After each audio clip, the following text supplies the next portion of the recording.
Hello viewers from wherever you're watching us from around the world. You're watching QTV, the Gambia's first private TV station, and we're broadcasting from our studios here on Kairaba Avenue. Welcome to your weekly State of Affairs program, and this week we are having a special State of Affairs program as we look into the ongoing political crisis in Senegal, where President Macky Sall has announced the postponement of the presidential elections scheduled for 25th of this month, of course, to 15th of December 2024.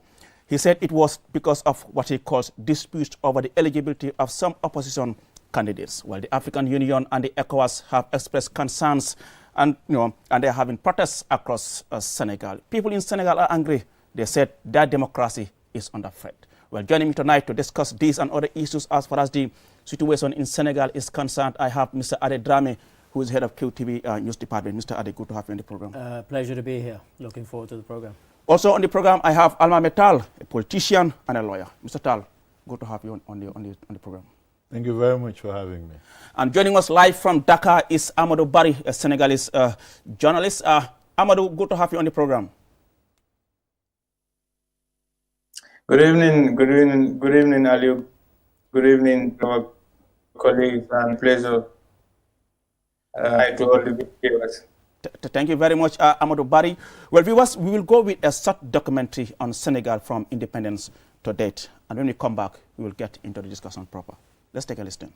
Let us briefly explore the intricate and rich tapestry of Senegal's political and socio-economic journey since gaining independence from France on April 4th, 1960. Senegal, August 20th, 1960.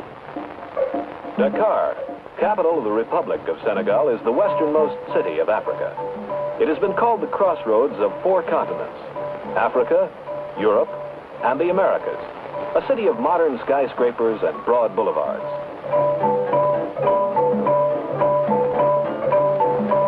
This is the University of Dakar, an important center of African learning, the pride of Senegal.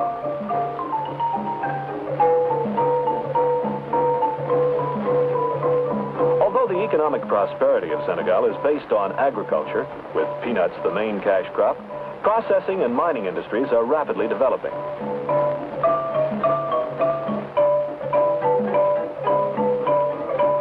Senegal's president, Mr. Léopold Sédar Senghor, was accompanied in his nation's independence celebration by the Vice President of the United States, Lyndon B. Johnson. Senegal, often hailed as West Africa's most stable democracy, has navigated turbulent waters to emerge as a beacon of progress and resilience in the sub-region. Since independence nearly 63 years ago, the country has had only 4 presidents. Under the leadership of its founding father, President Léopold Sédar Senghor, Senegal embarked on a journey of nation-building, emphasizing unity, democracy, and cultural heritage. It was not always smooth sailing, however. Mamadou Dia served as its first Prime Minister of Senegal from 1957 until 1962, when he was forced to resign and was subsequently sentenced to life imprisonment following allegations that he was planning to stage a military coup to overthrow President Senghor.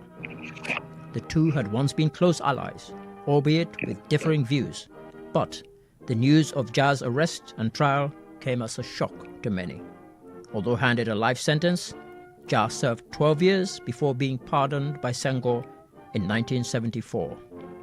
Despite facing challenges such as occasional political instability and economic hardships, Senegal remained steadfast in its commitment to democratic governance. Sédar Senghor was succeeded by Abdou Diouf as president in 1981. During the presidency of Abdou Diouf, Senegal continued to strengthen its democratic institutions, laying the groundwork for political stability and economic growth and progress. Abdou Diouf would be succeeded by veteran politician Abdoulaye Wade, who had unsuccessfully contested presidential elections in 1983, 1988, and 1993, losing to Diouf each time. In between these defeats, and subsequently, Wade was arrested multiple times, spent a couple of sojourns of exile in France, returned and served as a Minister of State, eventually went on to win the presidential race in 2000 in the second round of voting, defeating Diouf, to whom he had lost 3 times previously. Throughout the decades, Senegal has made significant strides in key areas such as education, healthcare and infrastructure, transforming the lives of its people and shaping its future. Macky Sall succeeded Wade as president on the 2nd of April 2012 after a second round of voting, when Wade had famously claimed, after going back on his word not to seek a third term, "I said it and I can take it back." This was the very stick his political opponents used to beat him. Today, under the leadership of President Macky Sall, Senegal stands at a crossroads, facing new challenges and opportunities in its path towards progress and prosperity. Sall demonstrated his leadership when he announced that he would not seek a third term in office. However, the latter years of what are scheduled to be Sall's final years in office have not been without turmoil. As Senegal now prepares for this year's election, the announcement by President Macky Sall to postpone the 25th February vote raises questions about the country's democratic journey and the resilience of its political and legislative institutions. Despite what has happened over the last few years, the country's rich history, vibrant political and civic culture, and the unwavering commitment to democracy continue to inspire hope and optimism that there will be a better tomorrow. As Senegal charts its course forward, Senegal's citizens and friends of Senegal will continue to hope that the spirit of unity, democracy, and progress, which it has always displayed, will continue to guide its journey towards a brighter future. And there you had Ade Drame giving us a documentary about Senegal from, yes, brief documentary about Senegal from independence to date. And as you have heard from him, Senegal is at a crossroad following the announcement by President Macky Sall. And let's take a listen, what Macky Sall had to say as far as, the postponement of this year's election is concerned. mbokk Sénégal maa ngi leen di nuyu kenn ku nekk ci turam ak santam di leen xamal ni waxtu bi may wax ak yéen ñu ngi séentu élection bi fal président de la République ñu jàpp ko ci ñaar fukki fan ak juróom ci weeru février ci at mi ñu nekk fan yi yëpp nag réew mi am na lu bare lu fi xew ci ay tolof-tolof ci wàllu élection bi ak processus électoral mu juddu ci loolu benn xiiro ci diggante pencu ndaw réew mi ñu tuddee ko assemblée nationale ak tribunal bi nga xam ne mooy tribunal bu kawe bi ñu tuddee conseil constitutionnel te moom moo war a saytu élection bi moo ko war a contrôler ñaari féewaloo yooyu nag ci diggante ñaari institution yu mag dafa andi lu bari lu mu andi ci réew mi ak ay jafe-jafe ci wàllu élection bi ndax andi na xel ñaar wala boo xel mu tey selon ñi nga xam ne dañu jàpp ne nañu saytoo seeni mbir jaarul ci yoon ginnaaw loolu assemblée nationale bi jàpp ne donte am na loo xam ne jàpp nañ ne leerul wala sax wax nañ ba tudd wàllu ger du ñu ne am na waaye nit ñi wax nañ ko jëmale ko ci tribunal bu mag boobu ak ña sa nekk wala ñenn su ña sa nekk muy loo xam ne lu doy waar la lu Sénégal mosul xam assemblée nationale woote ci bésum fanweeri fan ak benn weeru janvier bi ñu nekk taxawal commission buy def enquête ñu tuddee ko commission enquête parlementaire ngir war a mën a leeral ni nga xam ne noonu la mbir mi doxee ca biir conseil constitutionnel ba ci wàllu candidature yi kan moo war a jàll ak kan moo war a jàll loolu nag ba mu amee conseil constitutionnel itam bi nga xam ne charte réew mi daf ko jox ay pouvoir ci wàllam moom it bind na bataaxalam ñoom juróom-ñaari juge yi nga xam ne ñoo ko séq wane ne conseil bi dàq na kàddu yooyu ñu yëkkati ak tuuma boobu ñu yëkkati jëmale ko ci ñenn ci ñoom te it wane nañ ne lépp lu ñu liggéey ñoom ci yoon lañ ko teg waaye bëgg nañu tuuma yooyu ñu leeral ko leeral boo xam ne it dafay respecter charte réew mi respecter it lii ñu tuddee séparation des pouvoirs mooy pouvoir bu si ne yoon moo la jox say prérogative say dogal ak fi nga xam ne fa nga war a yem waaye keneen tam mën a ñëw dugg ci loolu nag bi mu amee te lépp jëm ci élection bi mu am leneen lu ci yokk depuis barki démb lu ñëw gën a teeyal xel yi muy ñu gis ne candidat kat si ñu jàppoon ne ñoom ñoo war a dem si jongante bi am na ci koo xam ne ndekete yow moom am na beneen nationalité kon li constitution bi wax ne képp kuy wut réew mi waroo am beneen nationalité bu dul bu Sénégal gis nañ ne kon loolu tam nërmeelu na si cas bi nga xam ne moom la ñu gis barki démb te may fàttali ne mu amoon candidat buñ ci génnee ndax waxoon ne dafa am ñaari nationalité yooyu nag mooy li nga xam ne moo fi xew te nara indi jiixi jaax si élection bi ni mu tëddee nga xam ne dafa war a nekk élection boo xam ne dafay leer te ñu ànd ci loolu bi loolu amee assemblée nationale toujours ñëwaat na bind ma bataaxel ni nga xamante ne noonu la ko seen charte waxee ñu tuddee ko règlement intérieur xamal ma ne kat benn groupe parlementaire déposé na beneen loi bu bees proposition de loi la buy bëgg soppi benn article bi nga xam ne mu ngi jëm ci wàllu date élection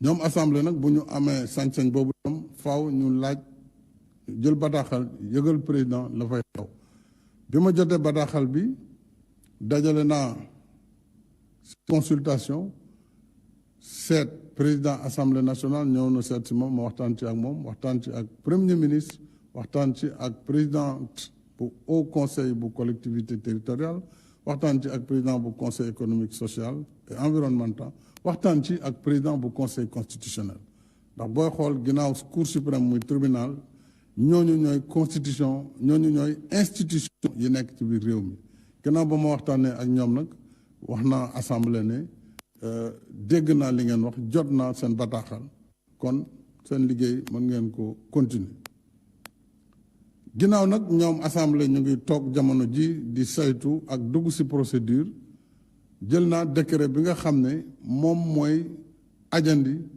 décret bi woote woon ne élection bi le 25 la doon décret boobu jël nañ ko tey mu nekk décret bu ñu signé tey ji ci bés bi ngir ajandi ba xam assemblée nationale lan moo fay génnee ginnaaw bu ñu paree seen liggéey li ma si bëgg a yokk nag mooy mi nekkuloon lu ñu sóoraale newuloon li ñuy xaar waaye may feddali kàddu ya ma yëkkati woon fii ci seen kanam ci ñetti fan ci weeru juillet at mi ñu génn daaw di xamal leen ne élection bii di ñëw fas yéene wu ma nekk ci candidat loolu dama koy biralaat tey ji te ci gën a taxaw bu loolu weesoo it wala di xamal ne dinaa ubbi jaar bu bees boo xam ne bu lu dul yàgg ngir réew mi ginnaaw jafe-jafe yi ñu dund at yi ñu fexe ba dajale réew mi ci jëm ci élection boo xam ne bu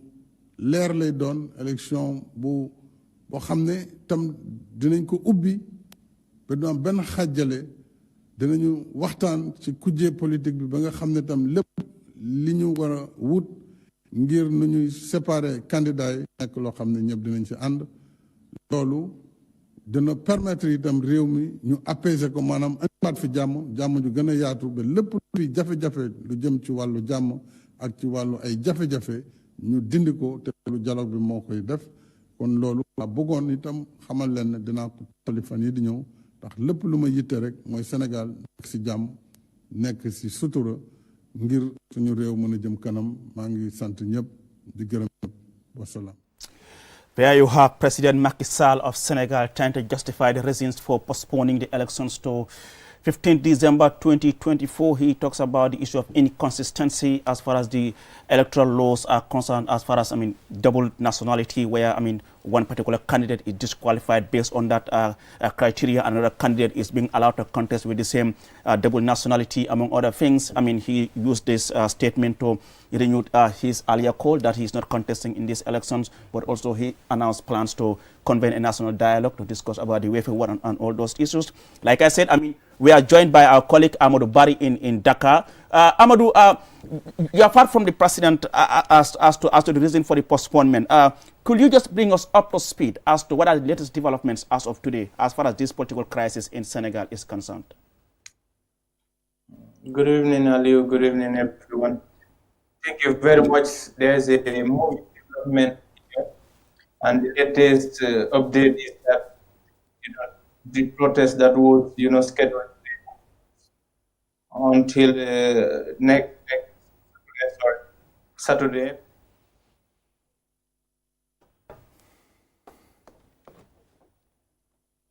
The collective was to hold a protest today, but it was not allowed. Okay. Was scheduled for Sunday. That's the latest one.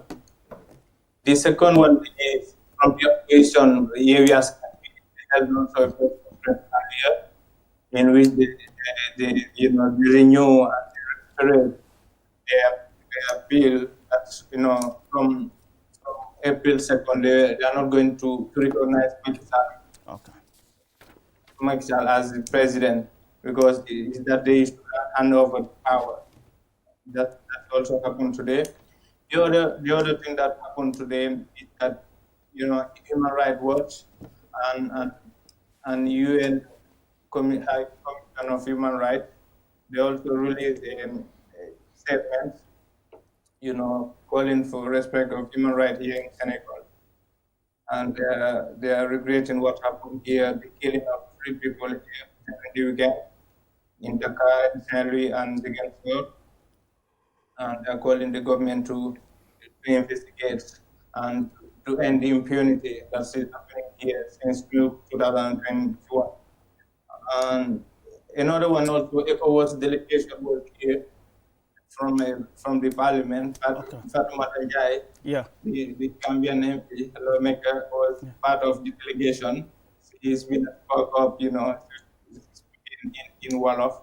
When they met when they met the press, and they were here for a 2 days visit, and the visit ended today, and they are urging the political class to dialogue.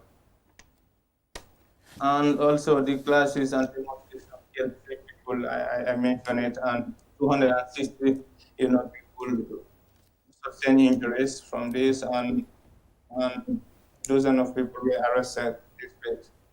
And also Macky Sall granted an interview to the press while Dakar was in turmoil on Friday, and he defended his decision for this postponement, and he said that he does not want to take power, and he's not a dictator, and he's calling for dialogue.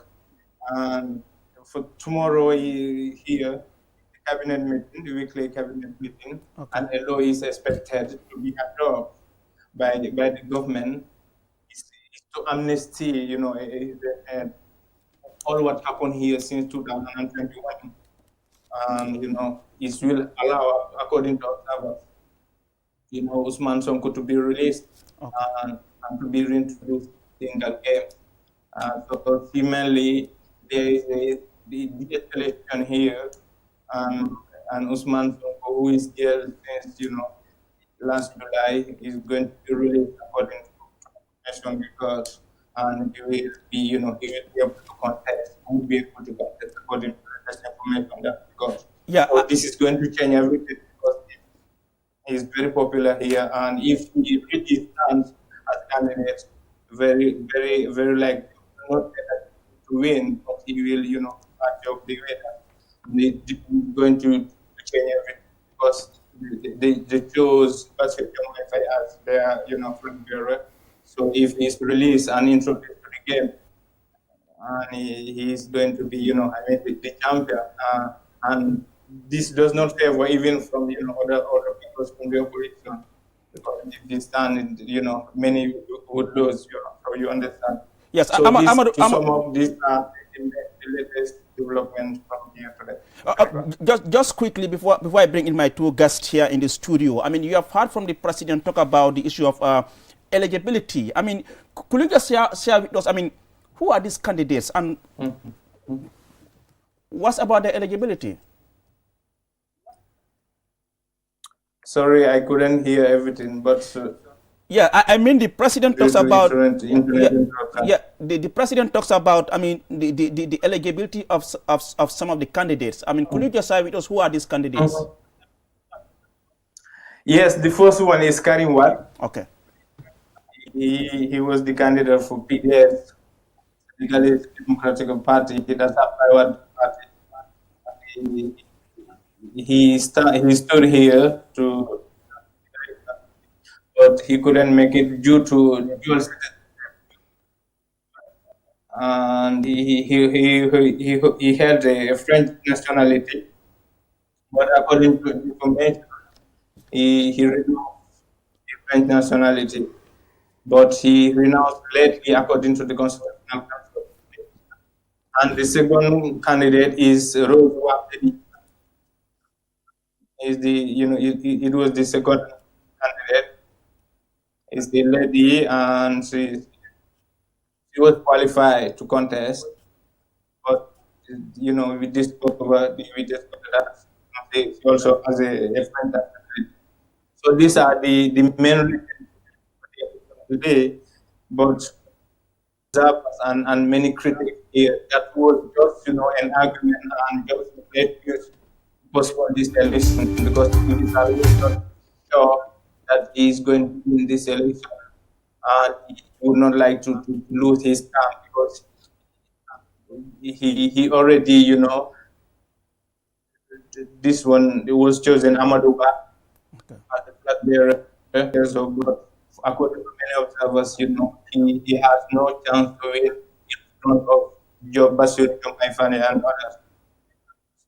So mainly these are the arguments for the postponement of the election.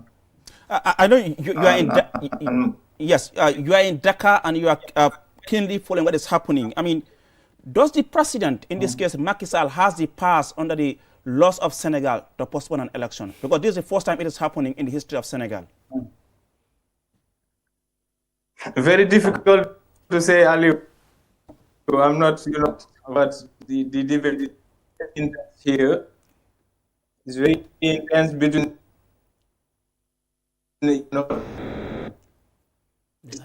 this, lacks in constitutional support.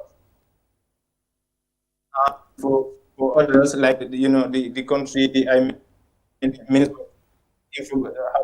of Affairs, who is also a legal expert and professor. Ismail Major Fall is defending, I mean, the legality of this postponement. But we are waiting now. The expectation is to cancel. I mean, all the candidates, lawmakers, all of them have introduced an appeal to the Constitutional Council. All right. So now everybody is waiting for this. That's Amadou Barry. In the legality of this postponement. All right. Thank you, Amadou. Just hold on. While I engage my guest in the studio here, that's Amadou Barry, a journalist in Dhaka. I mean, he's struggling with the internet because, as we understand, the internet was shut down. I mean, he's using Wi-Fi to speak to us, and because of that, I mean, there are some hitches as far as the connection there is concerned. But now, Mr. Adi, Mr. Tal, you have heard from the president, you have heard from our colleague Amadou. What was your initial reaction when you heard that the election was postponed just a night before they were supposed to commence campaign? I was shocked. And to be honest, I think anybody who says they weren't is lying. This came out of completely left field. We knew there had been tensions in the country. That's obvious. But as you mentioned rightly, this is unique and unprecedented in Senegal. Having said that, I think myself and others have been guilty over the years of perhaps lauding Senegal too much, simply for the fact that they've never had a coup d'etat. But there have been lots of political turmoil in Senegal right from independence. You saw in the piece there, I deliberately included Mamadou Dia and also the multiple times that Abdoulaye Wade was arrested to show that. And I did it for a deliberate reason. I was watching a piece on another channel where somebody said that the weaponization of the judiciary started with Macky Sall in Senegal. That's a nonsense. The judiciary has long been weaponized, going back to Senghor, arresting a man who'd previously been his friend, accusing him of planning a coup d'etat. But to go directly to your question, it was a shock, and none of us saw this coming. We felt, obviously there's, as I said, turmoil, particularly around Ousmane Sonko and the kind of what I would call the noise around him. Had sort of led to, the initial protests when he was arrested led to 23 deaths. And then recently, in the protests of this week, 3 more deaths. So, this is shocking for Senegal, and it's unwanted, particularly for us in the ECOWAS region. We've had 3 countries that have not only had coup d'etats, but have decided to exit ECOWAS.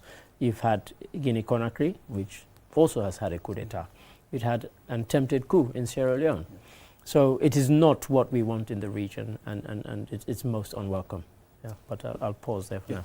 Mr. Tal, your initial reactions, were you surprised as a politician? As a Gambian, principally, exactly. I wasn't surprised at all. Okay. And it didn't come as a shock. But why? Because this has been building up. All the noise, as they put it, around Ousmane Sonko was manufactured to disqualify him as a candidate. But the history of Gambia and Senegal is so important to Gambians because not once but twice Senegal has come to the aid of the Gambia to make sure that unconstitutional government does not establish here. If we were lucky in 1994 for President Diouf to have intervened in the Gambia, probably we would have been spared 22 years of dictatorship. And it is for that reason that I am speaking really as a Gambian, that this crisis is a manufactured crisis. President Sall has been looking for a way to extend his term. And it has to be clear from any observer that the persecution of Ousmane Sonko, because of his remarkable popularity and the populace of Senegal going behind him, made President Sall to look for alternatives. And quite honestly, when we heard that elections are going to be in February, even in January, nobody had the buzz or the feeling. But to come to the reasons he gave in his statement, they are all bogus. If I have a right and is being seized or whatever is being claimed, it's my responsibility to fight for that right. I will remind viewers and maybe some of the audience that I was old enough when in 1981 there was that attempted constitutional takeover of the government. That's then Kukwai we don't, Sambasanya. Yeah, Kukwai Sambasanya. We did not even have an army. Senegal came in. And in 2016, when Jammeh was defeated through the electoral vote, President Macky Sall was the biggest champion of the restoration of democracy here. He went on to become the chairman of ECOWAS, the chairman of the AU. So this, for me, I wasn't surprised because I thought he was through and through a Democrat. But the reasons he gave about the legitimacy of some people's participation in the election is if their right is a breach, they should go to court. The Americans, during the height of their civil war, Abraham Lincoln did not postpone elections. He went for elections. During the height of the COVID crisis, Joe Biden was elected. Elections and the calendar of elections has to be respected. But we have seen in Africa, and especially in West Africa, this crisis of legitimacy. We have presidents who want to overstay their term. But most importantly, the French countries have this imperial presidency, where almost all the powers of the state are vested in an executive presidency, and they are 7-year terms. it makes the so-called separation of powers very difficult to maintain. And, yeah. So just to say, I wasn't surprised.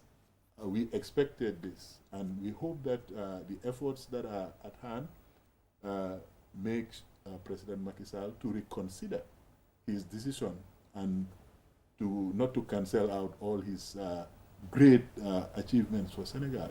And Mr. Ade, do you agree with Mr. Tal that there is more to the reasons given by Macky for postponing the I agree with him elections? part of the way. Okay.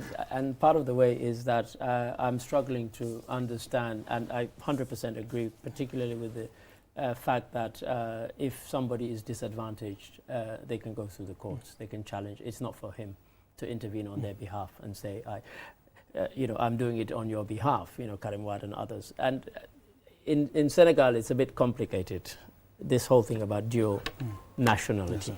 Because what the law says is that if the country to which you hold a dual nationality does not allow you to hold a dual nationality and political office in another country, then you are barred from standing for political office in Senegal. It's not cut and dried. And as was mentioned there with Karim Wade, what happened was it appears that his renunciation of his French citizenship was late. Yes, he renounced it, but he renounced it too late by the time he filed. Others had renounced and filed in time, and the Constitutional Court said that was why they were allowed. And so it's not as, sort of cut and dried as it might appear. However, if by the time we're sitting here next week, Macky Sall pardons Ousmane Sonko, it cuts the legs from under this, the kind of scenario that he wants to take him out of the equation. Because I think, my friend there mentioned the remarkable rise of Ousmane Sonko. This is a man who scored only 13% in the last election, and yet his popularity has grown since then. A lot of it, I have to say, and this is something we've mentioned and I've mentioned ad infinitum and ad nauseum, people might say. Peter Obi in Nigeria, Bobby Wine in Uganda. They had the Western media saying these people were going to be president because of the they could bring people out onto the streets. But people always forget about the silent majority. The ones who are old and can't take to the streets, they're not going to go to the streets and demonstrate. I did the maths. I think of the 26 people who've been killed, I think 24 of them are men, young men. Which shows you a lot of women are not out there dancing and singing and stoning people. So I think we shouldn't we do get swept along with this, he's going to sweep to power. I think people might be shocked because a lot of people who aren't in the streets dancing and singing, they don't even have internet. They're not on WhatsApp groups, joining in protests. They're just sitting there quietly waiting for their chance to vote. They never get considered. And we need to consider them. It's the same here in the Gambia. He'll forgive me for mentioning this, but there were people who thought that SFL was going to sweep the youth vote and it would sweep him to the presidency. I told people it would never happen. It was never likely to happen. But because he had 50,000 followers on Facebook, 90% of whom were in Sweden, Denmark, and England and America, who can't even vote here, people kind of said, no, he wouldn't. He didn't even come close. So I think we need to have some proportionality when we're looking at these things and a sense of, look, let's be sensible about this. But if he wins, it will be a remarkable turnaround. Amadou, if you're still with us, could you share with us, how are Senegalese, on both sides of the political divide, reacting to this announcement by Macky Sall? Yes, I listen carefully to my colleagues. This is really the fact here, but it's surprising. It's surprising to many observers because, as you said, it never happened to Senegal, and we were just few hours before the campaign. So why he didn't, say that this election is going to be postponed. And secondly, here, to answer to your question, I can tell you that here, the majority, mostly from the opposition and the civil society, they are already this decision to postpone the election. Yeah, I mean, that is not. Yes, in general, and even in Macky Sall's side, Benon Bokeyaka, many of them are not, part of this. Okay. Yes, and internationally, there's a huge pressure. Macky Sall is very well isolated today, and his image is very tarnished. From abroad, we have seen image from the diaspora, the Senegalese diaspora, demonstrating, calling him Macky Sall dictator, Macky Sall Tegal. Go, yeah, please, we do not want you. Go ahead. That's the slogans here. It's really, shocking as an observer, seeing, Senegalese vomited Macky Sall in the street and abroad. We had a reaction from international organization, ECOWAS, African Union, Francophone, America, United States. All of them are calling, for the respect of the electoral calendar. And ECOWAS especially, it was really a disappointment for many leaders. We had Benin President Patrick Talon expressing his disappointment, saying that he would take Macky Sall as an example, as a model, but he cannot, accept the decision of Macky Sall. And Bola Ahmed Tinubu was expected here yesterday. Okay. And at the last minute, it was cancelled. Do you know why? Do you know why it was cancelled? According to information we got, is that Macky Sall, said he was not really, he was reluctant to welcome him here as a mediator. Interesting. So, and yeah, Amadou, we understand the two former. Yeah, we understand the two former presidents of Senegal, this Abdoulaye Wade and Abdou Diouf, have issued a statement on the current situation in Dakar. What is their position on the current crisis? Interesting. It's the first time, Abdou Diouf, since he left power in 2000, okay, it's his first time to react on Senegal political issue. This is unprecedented, and it's a joint communique, okay, in which they are expressing their concern on what happened here in Senegal. They are calling all the stakeholders to dialogue. They are calling the youth to stop, the violence and violent protests here and demonstrations. And they are calling, interesting, last but not least, what is written in the letter is that they are calling all the stakeholders from the opposition to accept the postponement of the election. And they are urging all Senegalese to accept and go forward to vote on the 15th of December. But this one credibility here, because for many, they are not supporting this. And as I stated earlier, from Yewi Askanwi, the opposition, they held a press conference here. Okay. For them, there cannot be, election.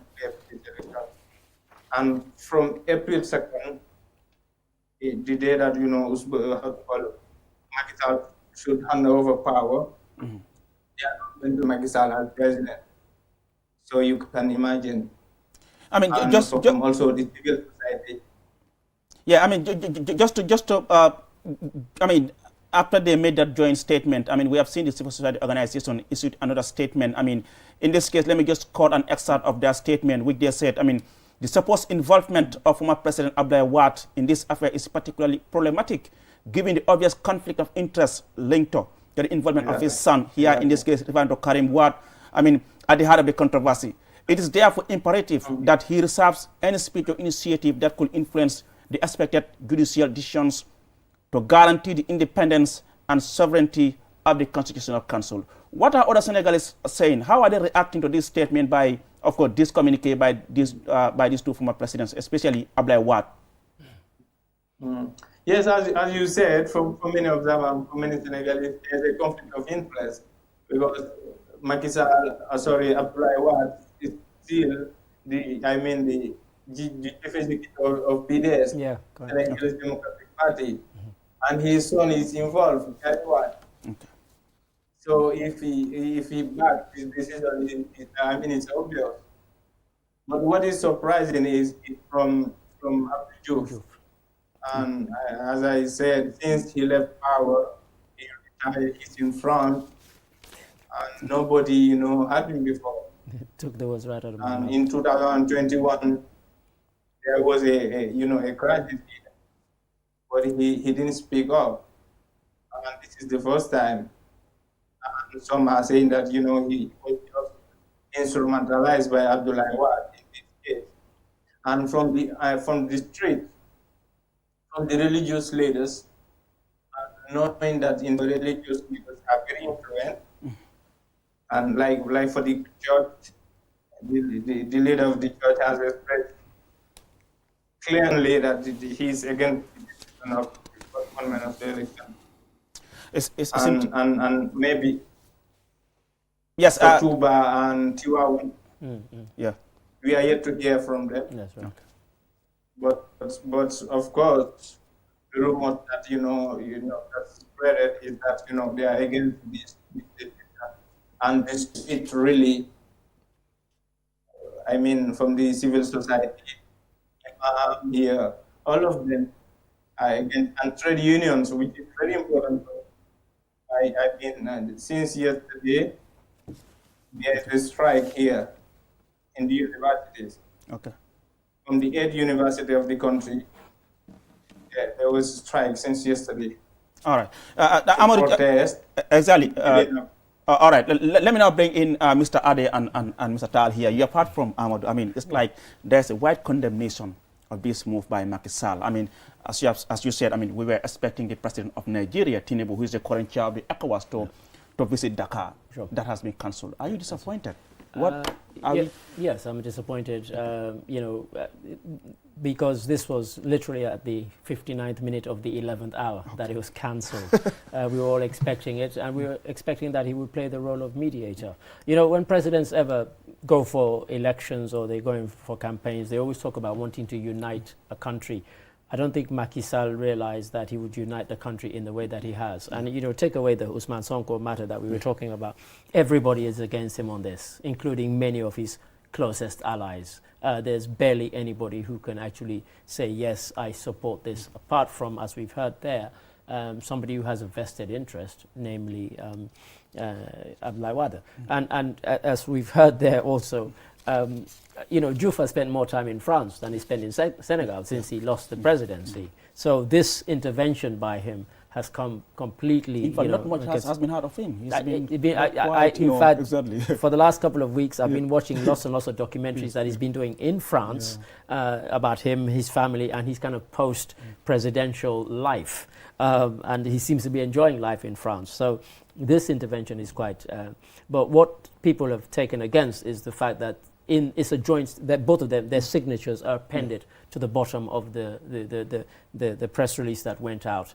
And both of them say that people should respect this new date of the 15th. And people are not prepared to do that, including some of Macky Sall's supporters who feel embarrassed, actually, because if you remember, when the vote was taken to Parliament, it asked for the extension to August.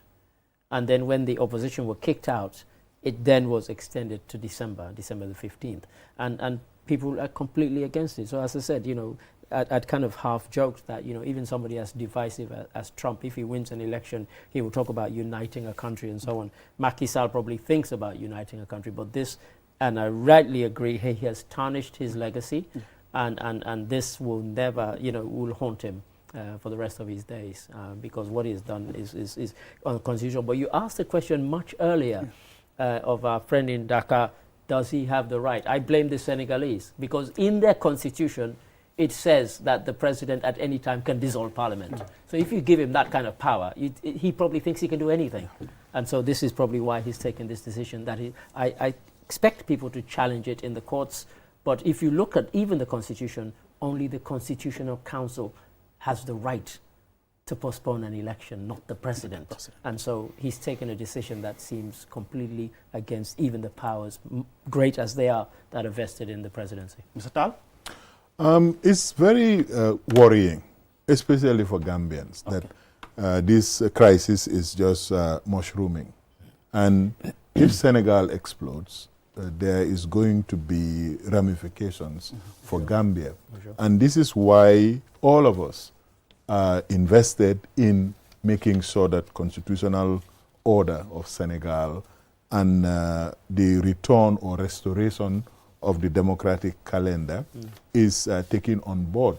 Both President Wade and President Diouf have had a lot of time to think about their legacy, their contribution to the democratization in Senegal. Obviously, President Wade is very conflicted. And the way he left the presidency really shut out all the doors of post-presidency either respectability or later honors. Unlike President Diouf's post-presidency seems to be even more satisfactory to him personally, because he had the whole world paying tribute to him. Macky Sall built a international conference center and named it for him. So the departure of President Wade should have been an abject lesson to President Macky Sall, because the way he left dishonorably, in spite of all the transformational work he was able to do in Senegal. And Macky Sall, as an acolyte, as a protege of Wade, knows the tactics of this game. President Wade tried a third term, and he lost. He should know that his time is up.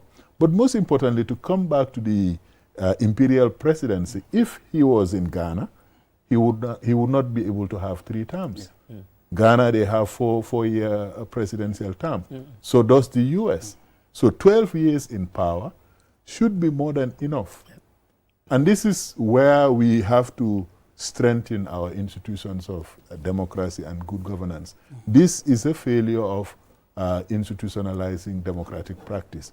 And I think it's extremely important for all of us discussing this in the Gambia, in Senegal, and in West Africa, to understand that democracy is a work in progress, and the citizens must constantly provide the guardrails and the audacity to confront people who want to entrench themselves in absolute power. We talked about 3 presidents, and all of them, apart from President Diouf, who accepted his fate. President Wade was very instrumental in creating this kind of culture. He would say one thing and step back. Wahead became part of the political vocabulary. President Macky Sall did not say that. He came and manufactured a crisis and posed it as a constitutional crisis. There is no constitutional crisis. There is an eligibility criteria in every country. If you are not meeting that criteria, it's for you to prove to the satisfaction of the law that I have met the criteria. But to go back and say, oh, because allegations it's more like a player and a referee at the same time. And also, it's really lame. Actually, I mean, you make allegations against a judicial officer or a judicial person in the judiciary, and that is occasion for a crisis. That separation of powers is being threatened. It's I mean, if you listen to it, honestly, I think President Macky Sall has lost credibility. And what we are saying as Pan-African, as Gambians particularly, is very important that the restoration of peace and good order happens in Senegal in the quickest possible time. No matter what President Wade and President Diouf have said, the Senegalese people are just not going to accept this. And they are going to continue to protest, and unfortunately lives would be lost. And in the process, we will not have peace and quiet in our sub-region, especially in this time when you have a lot of fragility in the democratic foundations of the whole of the Sahel. I think it's a very serious interesting. matter. Like we said, I mean, the current chair of the Conference of Heads of State of ECOWAS, Tinubu, was supposed to be in Dakar, and then that trip is cancelled. I mean, but I mean, the ECOWAS Commission said in a statement that, you know, it encourages, you know, the political class to take steps urgently to restore the electoral calendar in accordance with the provisions of Senegal Constitution. And just a couple of days ago, I mean, they convened an emergency Security Council meeting in Abuja. Let's take a listen as to what the president of the ECOWAS Commission, Dr. Omar Aluture, had to say relating to other countries where we have coup and, of course, I mean, Senegal.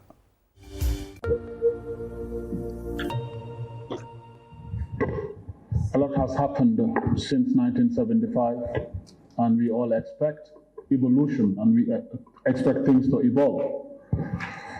If it is your considered view that the founding fathers or the founders of ECOWAS were military generals, we have moved to ECOWAS of the people, and people are asking for accountable governments, democratic governance, and ECOWAS needs to reflect the aspirations of the people. ECOWAS is alive to the demands of the population, and I think we all agree, each and every one of us aspire to have accountable governments chosen by people. And this is why ECOWAS has revised its various instruments to reflect those demands and reflect the aspiration of the people. I don't think it is the will of the people of ECOWAS to move away from democratic principles, to move away from transparency, to move away from popular participation in governance. This is what ECOWAS stands for, and we will continue to work with each and every member state of ECOWAS to promote those ideals. Thank you. That's Dr. Omar Aluture, who is the president of the ECOWAS Commission. They are addressing, I mean, the ECOWAS Council of Ministers, who a couple of days ago had an emergency meeting in Abuja, I mean, the headquarters of the ECOWAS Commission in Nigeria. I mean, Amadou, I know you are still with us. I mean, could you just share with us, I mean, how is the current political crisis affecting the daily lives and businesses in Senegal, particularly in Dakar?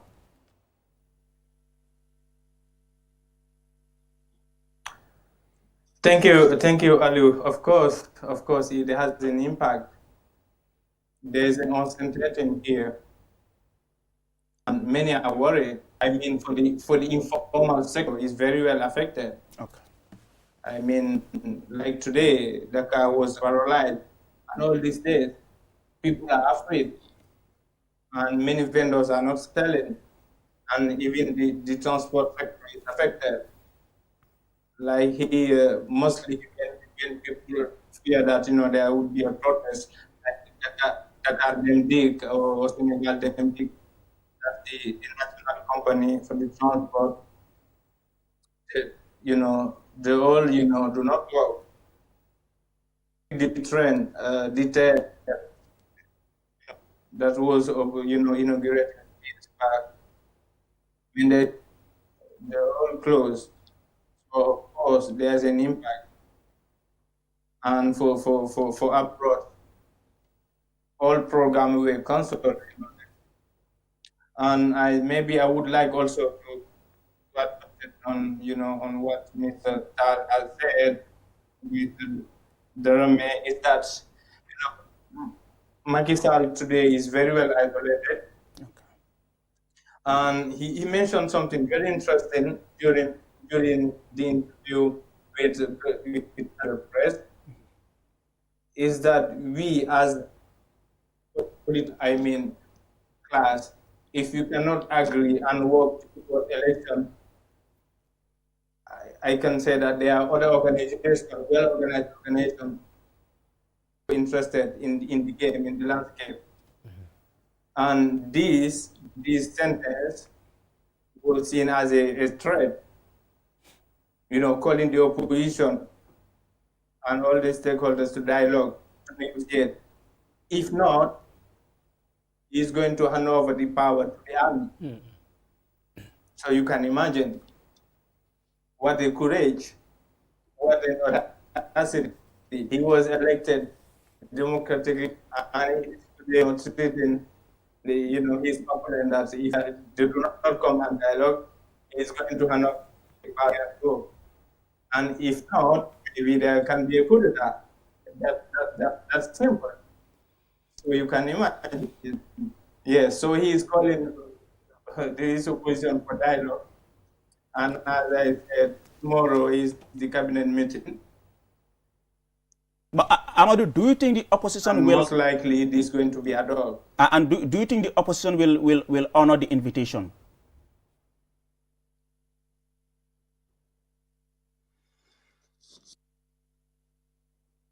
Amadou?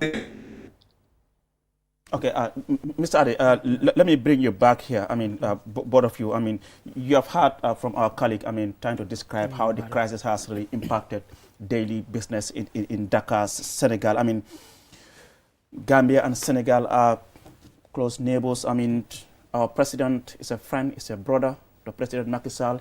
In the event that Tinubu is not able to, negotiate, could it be possible that President Barrow could be the best option in this case, Mr. Ade? I'm glad you asked the question, because we've always talked about the kind of fraternal relations between the two countries. And if anybody can, surely President Barrow can.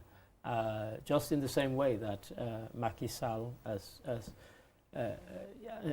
Almami said, when we were in a moment of crisis, stepped in and came to our rescue, one might say. It might be time for him to have a brotherly word and say, you know what, look what happened in the Gambia when a president refused to accept that his term in office it didn't end well. And sadly, the way he's going at the moment, it doesn't look like it's going to end well for him, in the sense that his reputation is gone if this continues in the way that it does, without some break in the impasse. And he's losing friends rapidly, both inside and outside the country. And you do wonder what his end game is, because this situation that, as Almami has rightly said, he has created cannot go on forever. There has to be an end point or a break point. And what is that break point? And what is it going to mean for Macky Sall? He can drag it on for a while, but he can't drag it on forever. And, as Amadou said, some people are interpreting this thing about other people will be interested to say that he's saying the army could.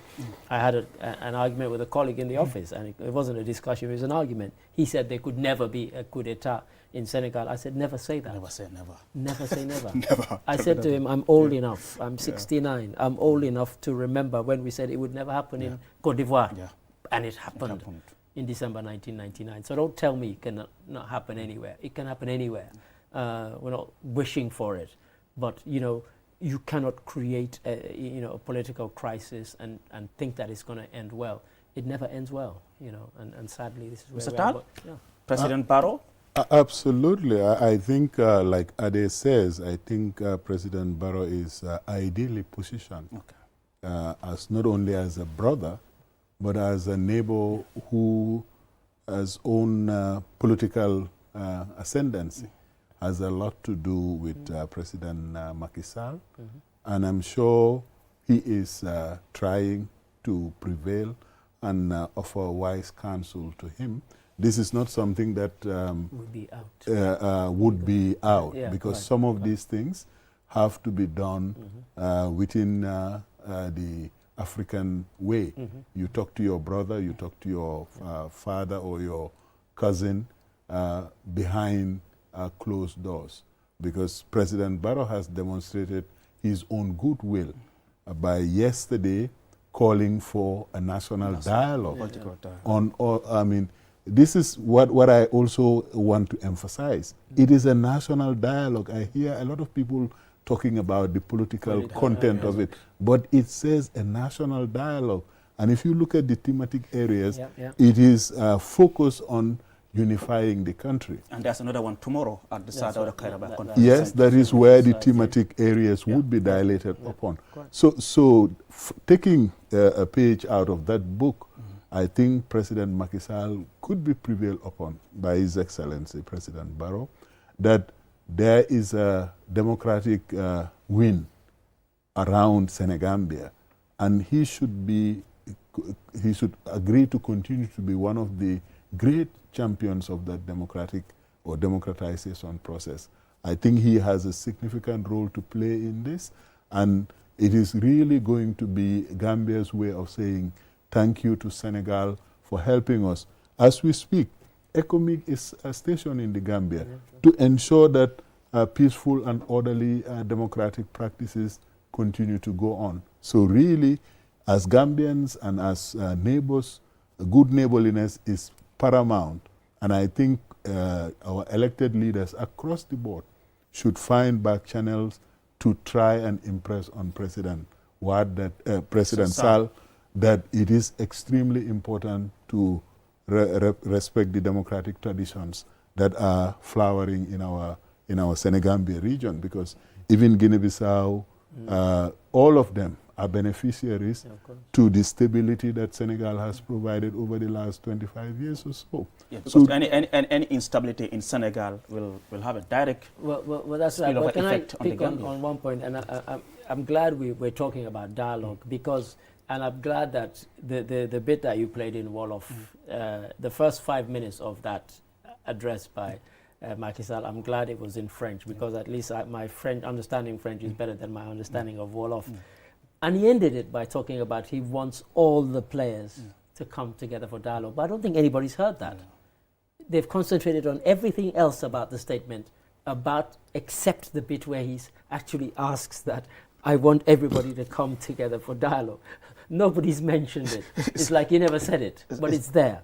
We've heard it, and it's in black and white in the text and in the video. But you know, whether it will happen, we don't know, because he didn't set a timeline for it. That's the. Well, that's right. And this is the thing where he's talking about dialogue, and you know, he starts this statement that we're seeing on the screen now by talking about, wanting to respect the Council of Ministers, wanting to respect what the National Assembly came up with. But he then ends it with the bit we saw there, asking for dialogue but like I said, I don't think anybody read that far or listened that far. Everything else they heard had kind of made them angry. Amadou, if you're still with us, I mean, earlier on you said, I mean, Mr. Adi is just talking about the national dialogue which President Macky Sall has promised to convene. I mean, do you think the opposition are going to honor this invitation?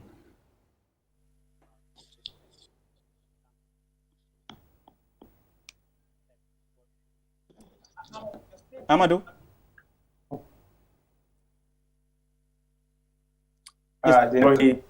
Yes, yes, Amadou. I would say that is no question of that.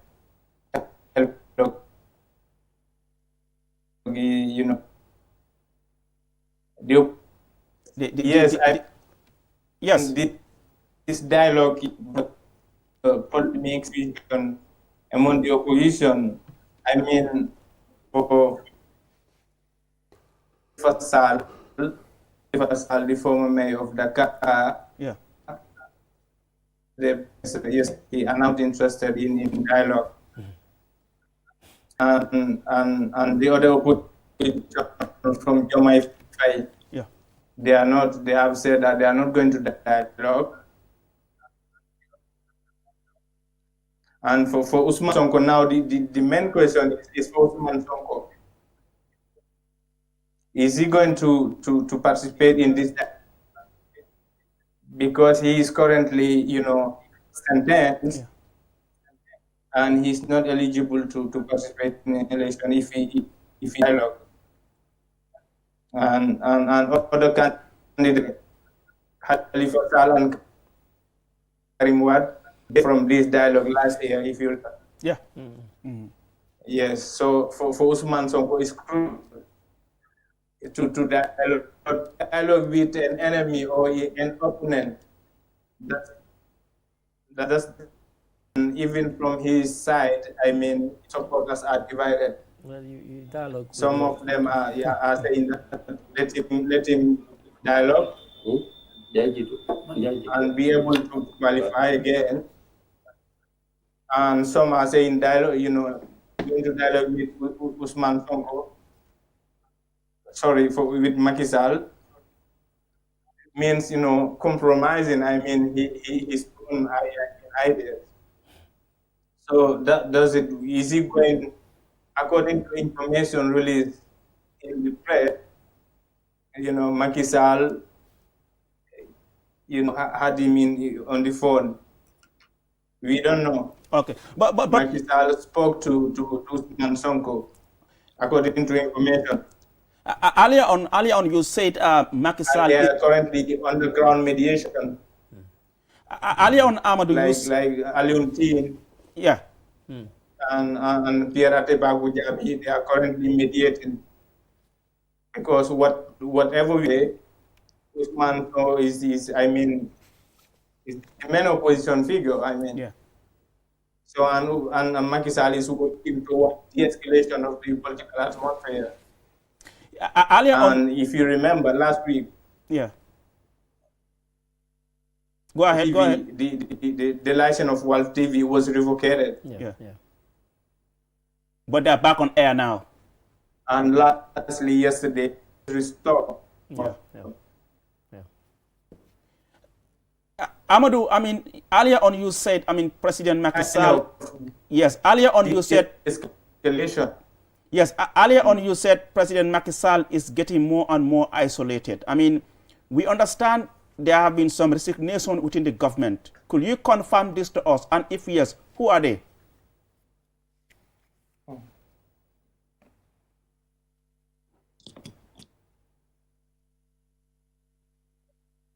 Well, it seems the internet is giving us an issue. Amadou? Can you hear me? Yes, I can hear you. Yes, we recorded 3 resignations. Okay. The first one is from the Abdul Latif Coulibaly. All right. He was the PS of Macky Sall. More like the Secretary General.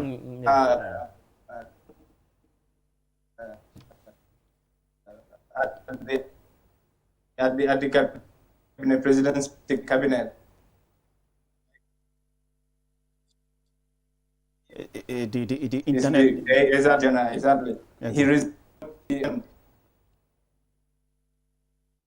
The internet is giving us some issues there.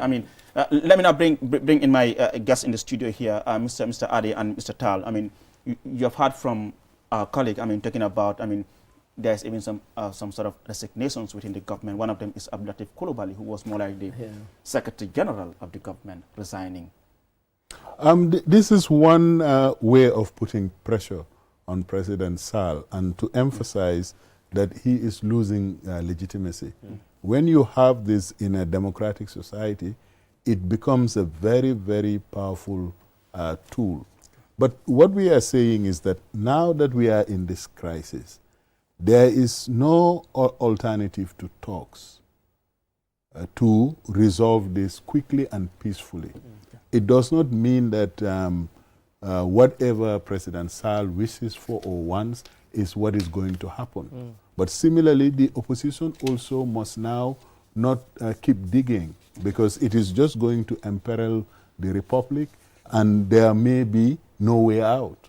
And that would end in a catastrophe. So I think this appeal for a dialogue should not be rejected out of hand.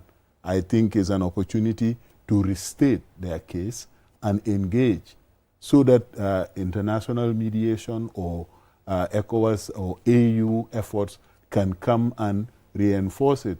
Even in the case of the Gambia, there was a season of talks when President Ellen Johnson Sirleaf was the chairperson of that effort. They have come and gone, and she was heard talking to President Jammeh on the phone. So it is possible.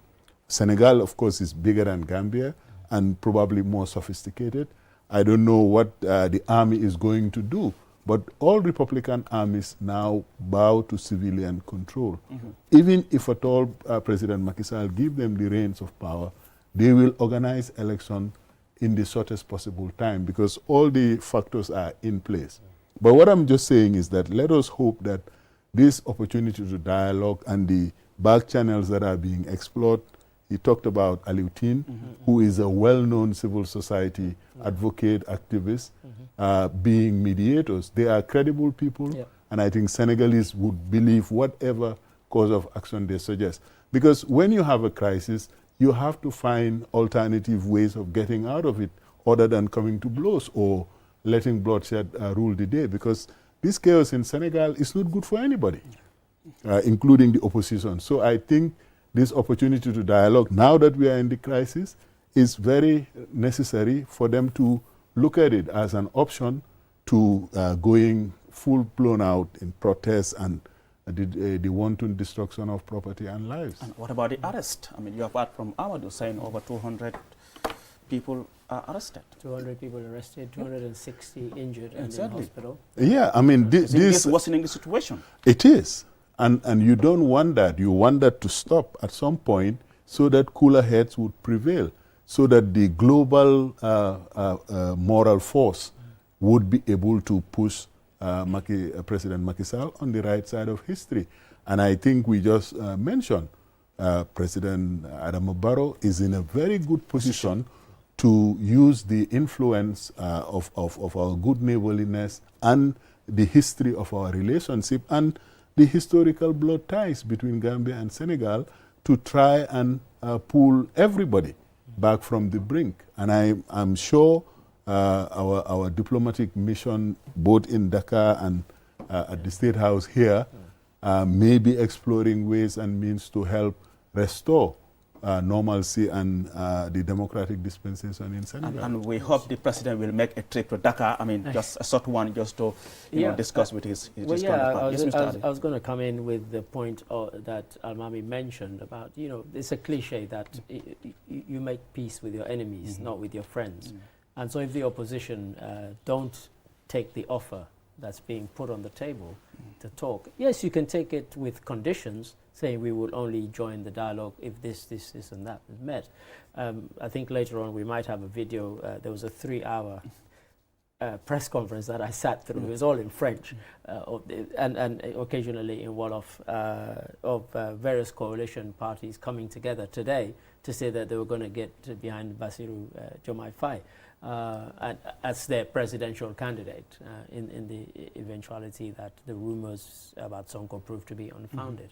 And so, forces are gathering now against Macky Sall, but I think it will be foolhardy of them to say, if we accept dialogue, we're going to be compromised.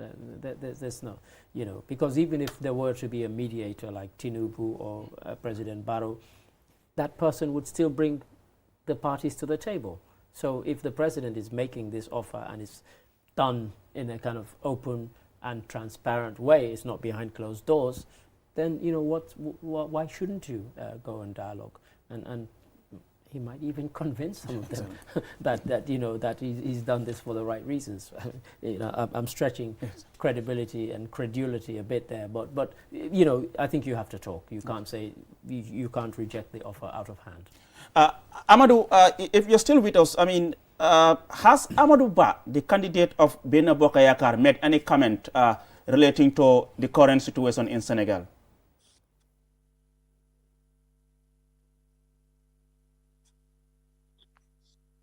Amadou?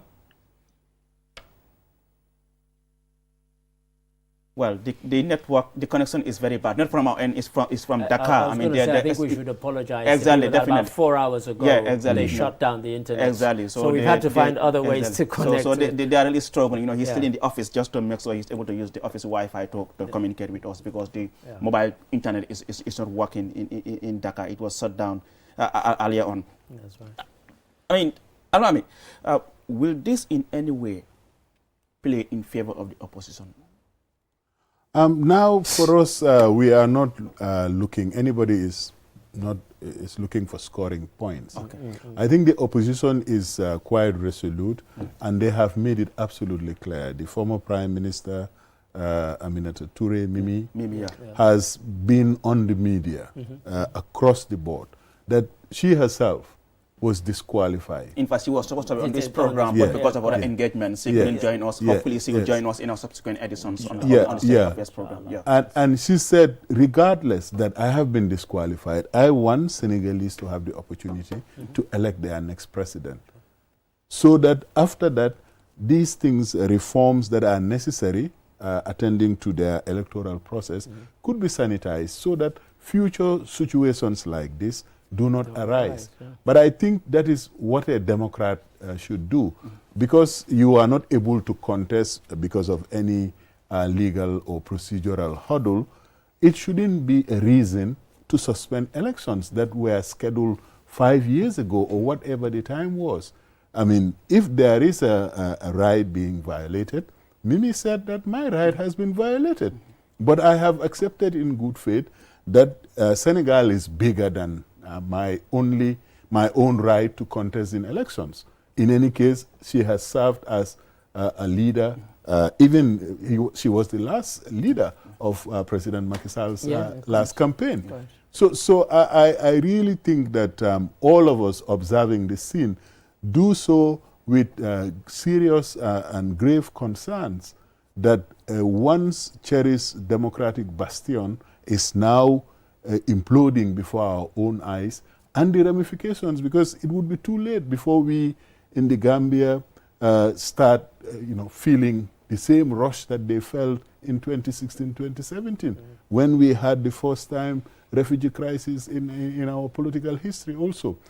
Because we are related by blood, by faith, and we are handcuffed by history to live as neighbors. Gambia is surrounded by Senegal, and when we talk about Senegal, we always look up. But Senegal is also down. And we have to find a peaceful solution to this current crisis, and everything within the means of our leaders on the ground here, and whatever influence they can play behind the scene, because situations like this call for discretion. We know the rights that are involved here. We know the stakes are very high. And as a democratic republic, Gambia should play. Gambia recently went to the International Court for the Rohingyas. South Africa did the same thing for the Gaza crisis. We have to have a fundamental and profound respect for the rule of law. And wherever it is threatened, we should have a stake in it. And this is why I think this program is very timely. And we want to congratulate QTV to be involved as much as possible in trying to bring peace and normalcy back in Senegal. Mr. Ade, do you expect ECOWAS to take a stronger stance on the issue in Senegal? We know Macky Sall is one of the big guns in ECOWAS. Do you expect ECOWAS to say, you know what? I think we've already hinted that ECOWAS has learned a lesson from the supposed strong stance they took in Niger. The threat that if you don't return power to civilian rule, we will consider using force. Again, we had a similar program where this was discussed, and again, I have to say, I said it then that I didn't think it was going to happen. I think ECOWAS are taking they're making the right noises about what should be done and how it should be done. They're saying, first of all, appealing to the parties to kind of get back to talking, get back to a sort of because the calendar is not going to happen now. We can't have a vote on the 25th of this month. That's an impossibility. But it would have been great to have seen Tinubu land in Dakar today. And it would have been great to see and hear what was said as a result of that. In terms of the opposition, if they refuse to speak, they're playing into the hands of those who want to see chaos and want to see a state of crisis. And if they take to the streets, they're also playing into the hands of those people. There are other ways to protest. Actually, tell your people to stay home, don't work for a week, 2 weeks. Then you're not in a confrontational thing where people in tear gassing or shooting at you, and nobody's going to lose their lives by staying at home. there are other ways of protesting, of making your voice heard. And I think they need to consider that, because really, for us to have lost between last year and this year 26, 27 or maybe 30 young people's lives, it's not worth that. It's not worth that. You know, let us get back to talking. And I'm not being in a kind of wishy-washy way, oh, don't protest. I'm one who, I spent my whole life taking to the streets in protest. But when lives are being lost, and there seems to be, you know, then I think the time for talking is now. And we keep saying this. We are locked in and embraced by Senegal geographically. And because of that, I think Senegal should and they must listen to us, certainly in the form of our President, His Excellency Adama Barrow. He should, and we hope, he's having a quiet word with his brother and saying, you know what, there is another way. This is not the way. Amadou, if you're still with us, I mean, like I said earlier on, I mean, has Amadou Ba, the candidate for Bene Bokayakar, made any statement?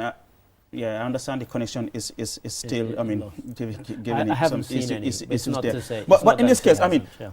France has a huge role to play as a former colony of Senegal.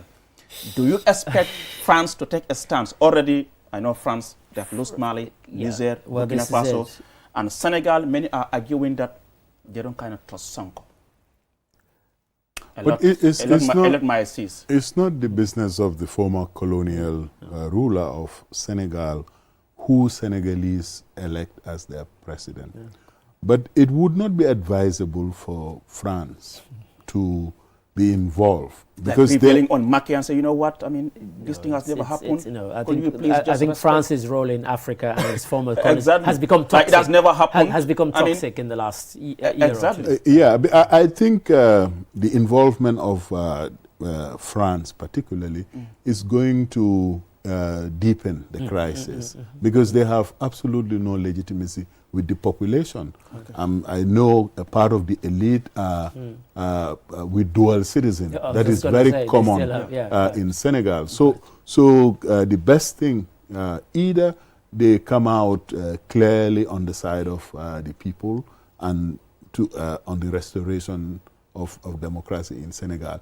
They will not be perceived as honest brokers. No. They will not be seen as disinterested parties. In fact, they are saying that if you see President Sall getting emboldened, it's because the Élysée Palace is behind him. So really, I think this is an African problem, and we should find an African solution. And nothing should be off the table, because once we are in the boat, we have a saying here that everybody in a boat has one wish, that there is no leak in the boat or the boat doesn't capsize. Right. This is a Mandinka saying. Yeah. You have to have the same vision, you have to have the same objective, and they even their, what is it called, the local name of Senegal, they call it Sunugal, our boat.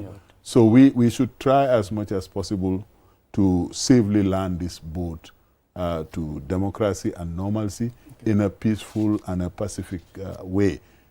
Considering all the other options, there is really no option to a peaceful settlement of the growing crisis in Senegal. Mr. Ade, what role do you think France can play in this thing? None at all. I think it's better if they keep out of it. Because what has happened in Mali, Niger and Burkina Faso is that anti-French sentiment has played very well with the population. It will be the same in Senegal, and it's the same in Guinea-Conakry. You know, the people who took power have been using the kind of saying, you know, the French are the ones pulling the string. Even when the trip to Niger was cancelled 2 weeks ago, the statement from Niger, the ECOWAS trip was cancelled. The statement from Niger was very undiplomatic. It went so far as to say ECOWAS was duplicitous and that ECOWAS's strings were being pulled by France. I mean, so French involvement in this, other than to say respect the calendar, that's as far as they should go. That's what I mean. Do you expect that from France? I mean, even if the European Union have said that. Even if they say that, it cuts no credibility with anybody. It cuts nothing on the scene. But I think we need to make a distinction. These other Sahel countries, they themselves have a crisis of legitimacy, and they are trying to blame it on Senegal. You know, these are things that as Democrats, we must also resist. If a coup d'etat is done by the military, we say it's a military coup d'etat. If a coup d'etat is done by civilians, it's a civilian coup d'etat. And this is what is happening in Senegal. Every effort is being made. Reasons are being trumped up to say that this is the reason why we are postponing the election. And, you know, they start arguing about the fine points. What I'm saying is that as people invested in this whole crisis, we need cooler heads, we need to talk about this, and we need honest brokers and as much as possible people with discretion to push this agenda, and we get to where we want to get to once and for all. Because in Africa, this is what we have. The soldiers will come in and say that, oh, these people are under the thumb of colonialism. But the last point I really want to make, Aliu, is that ECOWAS in this crisis have shown leadership, and they have tried as much as possible, because this was the former chairman of ECOWAS. And they have told him on no certain term, it's time for you to respect the calendar that was set up. And I think as a regional integration body, it is as good as its members. Ultimately, this is a problem to be solved by Senegalese. We can all offer our goodwill, particularly Gambia, and see a way out of it. But it is not to impose a solution. It is not to be belligerent, but to try as much as possible to make sure that catastrophe is really averted, because we really would not be able to handle an upheaval on the political terrain of Senegal. It is going to spill over, and Gambia would be also in chaos and disorder. And this is something that nobody would want to see, especially between... Do you think amnesty for Ousmane Sonko and others could perhaps bring stability? It could be one step towards. Because of what has been fractured, it will take more than just that to bring stability. And I think, and I keep making this point, as I said earlier, I don't think we should be swayed by the fact that it's all about Ousmane Sonko. It's not. Macky Sall has lost friends from even amongst his own party, and even close friends are deserting him because they don't believe in what he has done. So it's more than just about Ousmane Sonko, but certainly that will be a giant step towards mending the cracks. And effectively, 2nd of April, his term ends. As a lawyer, as a journalist who has been following what is happening on the continent, will you suggest a coalition government, including the political figures, towards December? Well, I mean, if you go to the lawyer first, yes. but that had been a coalition government in this case, or a transitional government, because effectively his term ends on 2nd April. Yes, to quote the great Gambian politician and political philosopher, Honorable Halifa Sallah, he would become a rebel on that day, on the 2nd of April. And this would deepen the already serious constitutional crisis that is in Senegal. But as a way out, giving Sonko amnesty can buy everybody time and even make December 15 palatable, as long as it is going to lead to an outcome determined by the people of Senegal. Secondly, if by 2nd of April his term ends, a national unity government could be also a way out of the crisis. And these are all options that Senegalese, both in the opposition and everywhere, should try and look at as a way out of the crisis, because we have the crisis. Nobody is going to bury their head in the sand and say there is no crisis. There is, even though it was a manufactured crisis by the President of the Republic. But there are options, there are way out, and all people of goodwill, especially Gambians, must try and send this message as discreetly and as nicely as possible, so that we have peace back in our Senegambia area, because we are very invested in that. Here in our own democratization process, we have started our own dialogue. Thanks to the wisdom and foresight of President Barrow, I think this can be easily exported to our cousins, our brothers, our sisters across the border. Because this is the 21st century. Everything is happening live. You see it on TV, you see it on social media, Al Jazeera, CGTN, CNN, BBC, everybody is explaining. Life is gradually coming to a halt. Chaos is reigning supreme in Senegal, and this is just going to get worse if we do not find a way out. Mr. Ade, National Unity Government? Yeah, I mean, in fact, just before I came down to do this program, that was what I suggested to somebody. And I was looking at the President's communique and his statement, and I said, perhaps the reason he's called for this dialogue is to actually surprise them by making this suggestion. I was being charitable to him, I have to be honest. But one of the things, and I don't want to put Almami on the spot, but one of the things that I said was that in these kind of situations, the President, President Barrow, if he's having talks with Macky Sall, they'll be behind closed doors, they'll be covert. Given how, we are indelibly linked with Senegal, might it be a suggestion for our political parties to make representations and as I said, I don't want to put Almami on the spot, and I'm not asking for an answer from him, from his own party, but it was something I thought of when we were putting this program together, that perhaps we too have a role to play by making some sort of representation and making the point both on the fact that this will affect us, but also we are concerned as brothers, and this is why we're making the approach. We're not trying to interfere in your politics, and I think it will be accepted in that way. But I don't know whether that's ever been on the cards. We're talking about dialogue now amongst ourselves. Maybe we need to kind of have some sort of rapprochement suggestion between the parties next door or all around us. That's the case of Senegal. No, we had issued a statement clearly, recommending and recognizing the seminal role President Sall played in the restoration of our own democracy.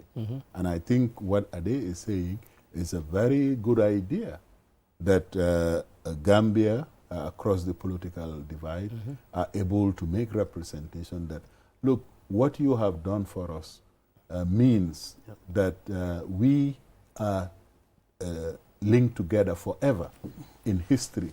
You have brought us on the right side of history. Now is the time for you to also look at the possibility of that. And remember, in 2017, we also had a coalition government. It was not one party that was in charge. So I really think this whole idea of bringing all Senegalese together, or all Senegambians together, around the democratic promise is going to be really helpful in the days ahead to manage this crisis, so that it really just doesn't spill out of control. Thank you very much, Almami Tal, a politician and lawyer. It was good to have you on the program. And Mr. Ade Drame, who is the head of QTV in this department, it was good to have you on the program. And our colleague Amadou Bari, a journalist live from Dakar, it was good to have you on the program as well. And on behalf of everyone here at QTV, the production team, I was your host, Aliou Cissé.